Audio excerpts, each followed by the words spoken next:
दिल्ली को लेकर पीएम मोदी कितने सीरियस हैं, इसकी एक बड़ी झलक तो लोगों को तभी दिख गई थी जब चुनाव जीतते ही दिल्ली में यमुना सफाई का काम तेज हो गया था। लेकिन यमुना की सफाई के साथ साथ अब वो सफाई भी हो रही है जिसको लेकर लोग पूछते थे कि बॉस ये कब होगा। घुसपैठिए रोहिंग्याज पर दिल्ली की नई सरकार के आते ही ताबड़तोड़ एक्शन शुरू हो गया। यानी दिल्ली को अवैध घुसपैठियों से मुक्त बनाने का काम भी तेजी से शुरू हो गया है। अवैध घुसपैठियों की सफाई तेज हो गई है। रोहिंग्या और अवैध बांग्लादेशियों को लेकर रेखा गुप्ता की सरकार सख्त हो रही है और इसका असर दिल्ली की झुग्गियों पर दिख रहा है। शाहीन बाग, संगम विहार, तिगरी जैसे इलाकों की झुग्गियों में रहने वालों के दस्तावेज चेक हो रहे बॉस। इस दौरान संदिग्ध प्रवासियों की पहचान की गई है, उनके दस्तावेजों की जांच की गई है और उनकी सोशल मीडिया गतिविधियों को भी चेक किया जा रहा है। देखिए वहां क्या हो रहा है, ग्राउंड से एक रिपोर्ट देखिए, फिर आगे की बात बताता हूं। केंद्रीय गृह मंत्री अमित शाह की दिल्ली के मुख्यमंत्री रेखा गुप्ता और दिल्ली पुलिस कमिश्नर संजय अरोड़ा के साथ हुई मीटिंग के बाद दिल्ली में एक खास अभियान चलाया जा रहा है। ये खास अभियान अवैध रूप से रह रहे रोहिंग्या और बांग्लादेशियों के लिए चलाया जा रहा है।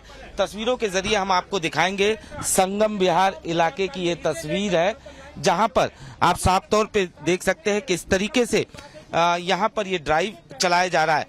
खास बात यह है कि इस बार इस ड्राइव की अगर हम बात करें तो आधार कार्ड के साथ साथ बैंक अकाउंट डिटेल्स, साथ ही साथ सोशल मीडिया अकाउंट और फोन को भी चेक किया जा रहा है। आप सोचिए, इसी दिल्ली में नारे लगते थे कि कागज नहीं दिखाएंगे। हालांकि वो एनआरसी के लिए बात होती थी, लेकिन एनआरसी तो अभी आई नहीं। लेकिन जो अवैध घुसपैठ करके बैठे, जब उनकी चेकिंग शुरू हुई तो कागज दिखा रहे हैं लोग। ये होता है जब वक्त का पहिया घूमता है, एक मजबूत सरकार आ जाती है। यह कार्रवाई दिल्ली की सीएम रेखा गुप्ता के निर्देश के बाद हो रही है।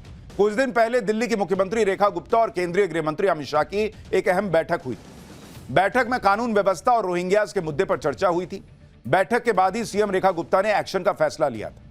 अभी तक करीब 33 बांग्लादेशियों को डिपोर्ट किया भी जा चुका है। कई लोग डिटेंशन सेंटर में हैं जिनको डिपोर्ट किया जाएगा।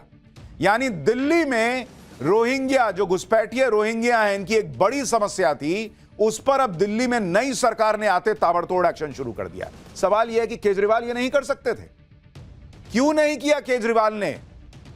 यही तो बीजेपी कहती थी कि जानबूझ के ऐसे लोगों को बसाया है केजरीवाल ने ताकि वोट बैंक की पॉलिटिक्स हो सके। और बीजेपी अब करके दिखा रही है कि देखिए हम कर सकते हैं, ये नहीं कर रहे थे। दिल्ली पुलिस का कहना है कि रोहिंग्या के खिलाफ यह एक्शन अभी और तेज होने वाला है। दिल्ली को भयमुक्त बनाने के लिए कानून व्यवस्था को भी टाइट किया जा रहा है, जिससे वांटेड अपराधियों की शामत आई हुई है। जैसे दिल्ली के नरेला में वांटेड अपराधी शेर खान पकड़ा गया। दिल्ली पुलिस ने एनकाउंटर में शेर खान को गिरफ्तार किया। शेर खान पर हत्या, लूट समेत 27 मामले दर्ज हैं। लंबे वक्त से इसकी तलाश थी। 6 मार्च को दिल्ली पुलिस ने चेकिंग के दौरान शेर खान को पकड़ा था।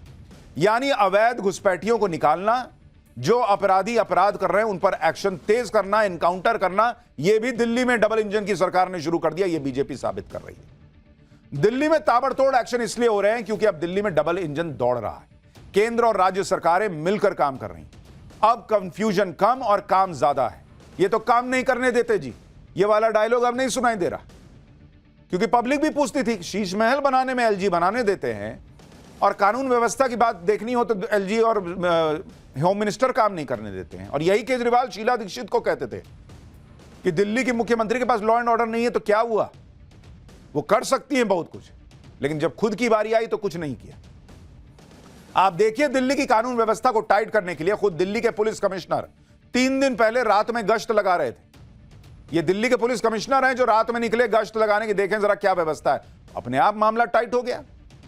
यानी कानून व्यवस्था को लेकर रेखा गुप्ता पूरी तरह से एक्टिव है और बीजेपी के विधायक भी लोगों से लगातार मिलकर उनकी समस्याएं सुन रहे हैं। इसकी जरूरत भी है क्योंकि दिल्ली के पटपड़गंज में एंटी सोशल एलिमेंट से परेशान होकर कुछ लोगों ने पलायन करने का फैसला किया। इन हिंदू परिवारों ने अपने घरों के बाहर मकान बिकाऊ है के पोस्टर लगा दिए। इसका पता चलते ही पटपड़गंज से बीजेपी के विधायक रविंदर नेगी इन लोगों के घर गए। मकान बिकाऊ वाले हैं, पोस्टर फाड़ दिए। उन्होंने कहा कि अरे बॉस, कहां जा रहे हैं आप? कोई मकान बिकाऊ नहीं है, यहां कोई डरने की जरूरत नहीं है, यहीं रहना है आपको। रविंदर नेगी ने कहा कि भारत हम लोगों का देश है और हम यहां से पलायन करके कहां जाएंगे। जिन लोगों को परेशानी है वो यहां से जाएंगे। सुनिए बीजेपी विधायक रविंद्र नेगी को। ये उसी पटपड़गंज सीट से जीते हैं जहां कभी मनीष सिसोदिया लड़ा करते थे, और इस बार तो खैर नहीं लड़े, उधर भाग गए थे, वहां भी हार गए। लेकिन वहां की हालत देखिए। संदेश ये देना चाहता हूं कि आपको जरूरत क्या है मकान बेचने की। हम कानून और संविधान को मानते हैं, हम कानून के तहत काम कर रहे हैं। जो कोई गलत चीज कर रहा है तो जरूर उसके कानून के तहत कार्रवाई होगी, और कार्रवाई 100% होगी। हमें जरूरत क्या है ये मकानों के आगे हमें बिकाऊ लिखने की। कोई प्लान करने की जरूरत ही नहीं है। हिंदुस्तान में प्लान करके कहाँ जाएंगे हम लोग? हमारा देश है ये भाई, भारत हमारा देश है, हिंदुस्तान हमारा देश है, हिंदुओं का देश है। हम कहाँ जाएंगे? हम यहीं रहेंगे। क्या दिक्कत है? किसी को अगर परेशानी है वो जाएगा, जिसको हमसे परेशानी है वो भागेगा। हम क्यों भागेंगे? दिल्ली में पीएम मोदी का एक और विजन हकीकत बन रहा है। पीएम मोदी कई बार कह चुके हैं कि देश में गुलामी के प्रतीकों को नहीं होना चाहिए। देश का इतिहास इतना समृद्ध है, फिर भी देश में कुछ लोग हैं जो गुलामी की मानसिकता से जकड़े हुए हैं। इसलिए पीएम मोदी ने 11 सालों में धीरे धीरे उन सब निशानियों को हटाया जो मुगल काल या ब्रिटिश राज की याद दिलाते। इसमें शहरों का नाम बदलना भी शामिल है। लेकिन अब भी कुछ ऐसी चीजें हैं जिसे बदला जाना बाकी है। जैसे दिल्ली में औरंगजेब और तुगलक के नाम पर सड़कें, लेकिन अब आक्रांताओं के नाम पर बनी सड़कों का नाम बदलने की भी शुरुआत हो चुकी है। बीजेपी के सांसदों ने दिल्ली में अपने आवास के बाहर जो एड्रेस का बोर्ड होता है उसमें बदलाव करना शुरू कर दिया है। दिल्ली के तुगलक लेन पर कई बीजेपी सांसदों का भी आवास है, जिनके एड्रेस में अब विवेकानंद मार्ग जोड़ा जा रहा है। ये देखिए, डॉक्टर दिनेश शर्मा, कृष्णपाल गुर्जर, स्वामी विवेकानंद मार्ग। बीजेपी सांसद दिनेश शर्मा के घर के बाहर जो पता लिखा है उसमें अब स्वामी विवेकानंद मार्ग लिखा हुआ दिख रहा है। तुगलक लेन नीचे छोटा सा लिख दिए हैं, जब फाइनली हट जाएगा तो वो भी हटा देंगे। इसी तरह से बीजेपी सांसद कृष्णपाल गुर्जर के घर के बाहर भी स्वामी विवेकानंद मार्ग लिखा हुआ दिख रहा है। यहां भी छोटा सा तुगलक मार्ग नीचे लिख दिए। यहीं पर इंडियन नेवी के वाइस एडमिरल किरण देशमुख का भी सरकारी आवास है। यहां भी एड्रेस बोर्ड पर स्वामी विवेकानंद मार्ग लिखा हुआ दिखता है। जरा देखिए क्या बदलाव आ रहा है। 1325 में मोहम्मद बिन तुगलक दिल्ली की सत्ता पर सल्तनत पर काबिज हुआ था। अब तुगलक ने ऐसा क्या किया था कि उसके नाम पर यहां की सड़कों का नाम या किसी जगह का नाम रखा जाए? तो इतिहास बताता है कि तुगलक ने सिर्फ अत्याचार किया था। तुगलक ने हिंदुस्तानियों पर, सनातनियों पर और भारतवर्ष के लोगों पर सिर्फ अत्याचार किए थे। इसके अलावा इससे ज्यादा उसकी कोई और भूमिका नजर नहीं आती है। लिहाजा ऐसे नामों को, ऐसे जंजीरों को तोड़कर आगे क्यों ना बढ़ा जाए, और उसकी शुरुआत डॉक्टर दिनेश शर्मा ने की, जो कि सांसद हैं राज्यसभा के। उन्होंने आप यह भी देखिए कि जिस तुगलक के नाम पर भारत में सड़कों के नाम रखे गए हैं वो भारत का है भी नहीं। तुगलक वंश के लोग मध्य एशिया से भारत आए थे। भारत से उनका कोई संबंध नहीं। दिल्ली पर राज करने के साथ साथ भारत को जमकर लूटा। तो तुगलक ऐसा कोई महापुरुष भी नहीं है जिसके नाम पर सालों बाद भी सड़क रखी जाए। बीजेपी सांसद दिनेश शर्मा ने कहा कि कई मुस्लिम इतिहासकार खुद तुगलक को अत्याचारी बताते हैं। एक बार दिनेश शर्मा को भी सुनिए। अरब के या दूसरे देशों के मुस्लिम इतिहासकार रहे हैं, उन्होंने इसे पागल, क्रूर शासक कहा है।